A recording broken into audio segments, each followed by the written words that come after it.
Venerable Master, I was ignorant when I had my abortions. And my parents were very angry with me. They were furious. Later on someone told me, "You are wrong. Your parents are not the only ones who are angry with you. Your ancestors hate you the most because you have made the family childless." That's correct. Indeed, the ancestors of you and your husband will not forgive you. Not to mention the spirit babies. Is that right, Venerable Master? Yes, it is. There are records in our ancient books. There are records in our ancient books? Yes. In ancient China, these books taught children to take good care of their wife. Why? Because she will produce children to carry on the family name. Without her, there are no offspring. In that case, how can you face your ancestors? So you must treat your wife well. You must love her. After the baby born, you must love the baby. Why? That baby is the offspring of your ancestors and the offspring of you. How can you mistreat your offspring? It is explicitly explained and easy to understand. But people nowadays do not read ancient books and therefore do not understand this idea. Someone told me that, for women like us who have committed the transgression of abortion, in the past when families had a family tomb, women such as these cannot be accepted by other families. They do not want you. The ancestors do not acknowledge you. Correct. This is how it is. Now, in today's world, the second half this age, the last age, what us Chinese called 1Jia Z, 60 years ago, the first 60 years of society and the last 60 years have been different. In that era, people still had a conscience. The most recent half-century to 60 years has been terrible. People no longer have a conscience and completely disbelieve.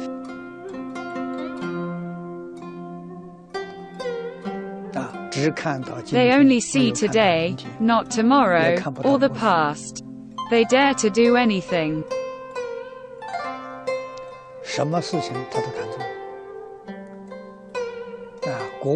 When the retribution comes, it is then too late to regret. The classics left by our ancestors are all treasures. Otherwise, how can they be passed on for so long? Who would have bothered to care and maintain them? Books were scarce in the old days, for they were all hand-copied. Printing was invented during the Song dynasty. Before that, books were made by brushing paper on wooden engraved boards, page by page. It was laborious. We went to the Jinling Sutra engraving office for a visit. There were wooden engraved boards which are used for printing. One person can only print 3 copies each day, so anyone had a book cherished it very much. Now printing technology is quite advanced. It is very easy to print tens of thousands of books. It was not that easy in the old days. So if someone then paid for and put in the effort to print your works and preserve them, this was really valuable and real admiration to help pass along your works. If it did not have real value and could not benefit society or the public, who would bother to do this?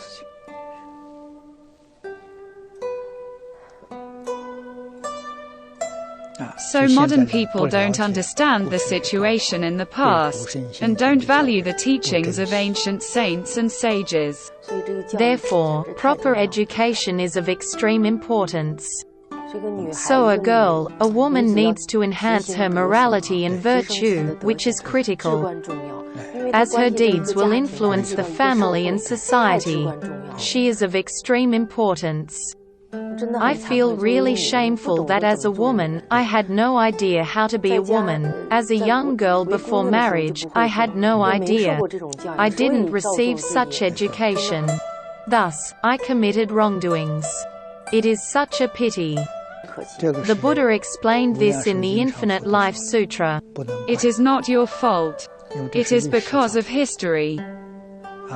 For the past 200 years, traditional education has been ignored in China. Starting from the time of Empress Dowager Cixi. It is probably because Cixi did not have much understanding of Chinese traditional culture. After she came to power, she neglected traditional education. Instead, she put her faiths in ghosts and spirits. She trusted planchette writing. Before her time, the king court always had accomplished practitioners specializing in the teachings of Confucianism, Buddhism and Taoism. They held lectures in the imperial court. These teachings were passed down from our ancestors from generation to generation and dynasty to dynasty. Like this until she abolished them. She refused to listen. When she refused to listen, how did she make important decisions? She would invite ghosts and spirits to make the decisions. Relying on planchette writing to make decisions led to destruction of the country. Master Zhang Jia told me that her dynasty was overthrown due to her reliance on planchette writing. I have asked him about this. I then had great doubts about planchette writing. When I was a child, I lived in Fujian province, where the locals generally believed in planchette writing. They liked consulting through planchette writing. I became convinced after watching it. Because people who used a planchette were usually illiterate. Who were they? They were rickshaw drivers, water carriers, firewood vendors, etc. They are totally illiterate. Furthermore, planchette writing requires two people. Two people? One holding each side. Characters were written on the sand plate. We watched and were able to identify the characters. They were written in a very tidy way. When the writing was finished, someone recorded it. I would say that this is not fake, because those people were unable to write at all. Then why can the planchette writers write on the sand plate? When I moved to Taiwan, I noticed that there were planchette writing there too. Once I was invited to have a look. Those mediums were professionals. The planchette only worked for them and not others. We watched the sand plate for over an hour. We could recognize a single character, because the writing was too fast. The planchette writer murmured words, while another person recorded the characters on the tables. In an hour, a few thousand characters were written down. When we were young, we saw they wrote only dozens of words in an hour. I consulted Master Zhang Jia. He then told me the story about Empress Dowager Cixi. Indeed, there are psychics, ghosts and spiritus involved. However, it is all pretense. When they claim to be Buddha and Bodhisattva, it is fake. They may claim to be Confucius or other saints. It's fake, it's not real, it's just pretend. No one would believe them if they knew their real identity. They have to claim to be prestigious beings to gain trust. They are good at predicting small matters, but when it comes to important matters, they talk nonsense. After all, you cannot trace it back to them. So we should heed the teaching. Though respecting ghosts and spirits, stay aloof from them. We shouldn't listen to their words. If you do whatever they tell you to do, the problems could be serious. The information they provide may be used by wise people as a reference. When the information is appropriate, reasonable and legitimate, it can be taken as a reference. If it doesn't accord with reason, then ignore it altogether. Ignore it. Correct. So 6C is a condemned offender, who set up to break with traditional culture. Then her retribution must be very severe. C. She being in hell is in the worst realm of hell. In the worst realm of hell, she can escape? She can escape.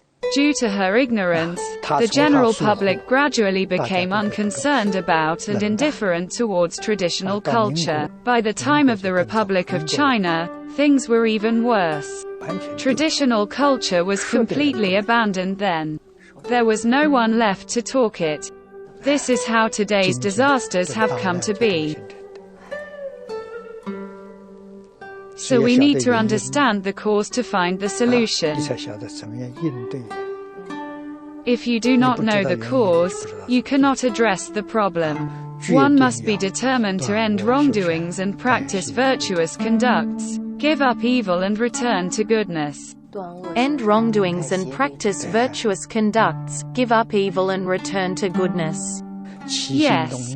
Any rise of thoughts should be in accordance with ethics and morality. I always talk about the 12 virtues in this respect.